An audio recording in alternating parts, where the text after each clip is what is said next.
हिंदुस्तान का मिशन चंद्रयान 3 हर मुश्किल और चुनौतियों को पार करते हुए एक के बाद एक सफलता की सीढ़ियों पर चढ़ता हुआ अपनी मंजिल और मुकाम की ओर बढ़ता चला जा रहा है।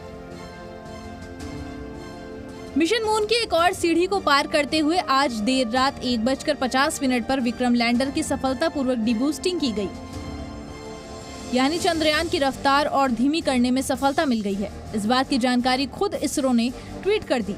ट्वीट करते हुए इसरो ने लिखा, दूसरी और अंतिम डिबूस्टिंग ऑपरेशन ने LM कक्षा को सफलतापूर्वक 25 किलोमीटर गुणे 134 किलोमीटर तक कम कर दिया है। मॉड्यूल को आंतरिक जांच से गुजरना होगा और लैंडिंग स्थल पर सूर्योदय का इंतजार करना होगा। 23 अगस्त को शाम करीब 5:45 पर लैंड करने की उम्मीद है। इस डिबूस्टिंग के साथ विक्रम लैंडर चांद की सबसे निचली कक्षा में पहुंच गया है, जिसके बाद अब इसकी चांद से न्यूनतम दूरी महज 25 और अधिकतम दूरी 134 किलोमीटर ही रह गई है।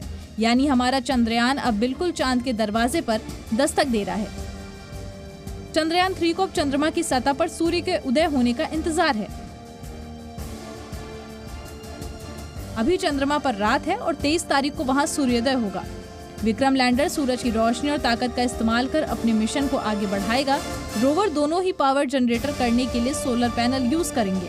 इस मिशन में प्रज्ञान रोवर अगले 14 दिन तक अपनी जिम्मेदारियों को निभाएगा। अब इन चीजों के बीच एक चीज भी समझना बेहद जरूरी है, क्योंकि किसी भी स्पेसक्राफ्ट के लिए चांद की सतह पर उतरना बेहद मुश्किलों और हजारों चुनौतियों भरा होता है। दरअसल चंद्रमा की सतह आसमान है और गड्ढों पत्थरों से भरी हुई है।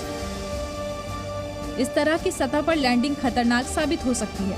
चंद्रमा पर लैंडिंग के अंतिम कुछ किलोमीटर पहले ही हालात सबसे ज्यादा खतरनाक होते हैं। थ्रस्ट से गैस निकलती है। इन गैसों के कारण चंद्रमा की सतह से काफी बड़ी मात्रा में धूल उड़ती है, जो ऑनबोर्ड कंप्यूटर और सेंसर्स को नुकसान पहुंचा सकती है या भ्रमित कर सकती है। इसके अलावा चंद्रमा की सतह पर लैंडिंग के लिए बड़ी मात्रा में ईंधन की जरूरत पड़ती है, जिसके जरिए अपोजिट डायरेक्शन में बल लगाकर नीचे उतरने की स्पीड कम की जाती है। हालांकि इतना ईंधन लेकर उड़ान भरना खतरनाक हो सकता है। लैंडिंग इसलिए भी चुनौती से भरी है क्योंकि चंद्रमा पर पृथ्वी के मुकाबले वातावरण करीब 8 गुना पतला है। ऐसे में पैराशूट के जरिए भी किसी अंतरिक्षयान को उतारा नहीं जा सकता है।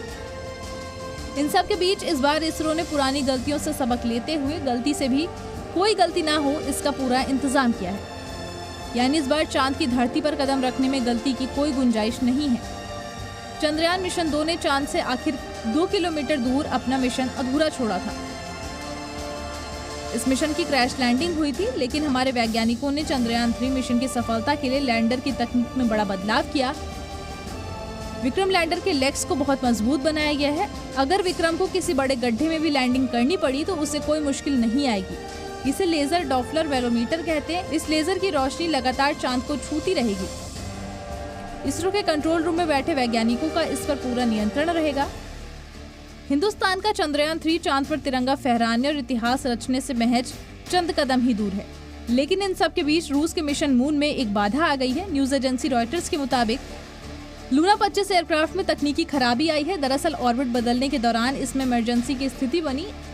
इससे ठीक ढंग से ऑर्बिट चेंज नहीं हो सकी। मैनेजमेंट टीम स्थिति का एनालिसिस कर रही है। रूस के लूना 25 को 21 अगस्त को चांद पर लैंड करना है। ऐसे में रूस के मिशन मून को एक बड़ा झटका लग सकता है। हालांकि रूसी एजेंसी ने तकनीकी खराबी के बारे में ज्यादा जानकारी शेयर नहीं की है। अब देखना ये होगा कि रूस का मिशन सक्सेसफुल होता है या नहीं।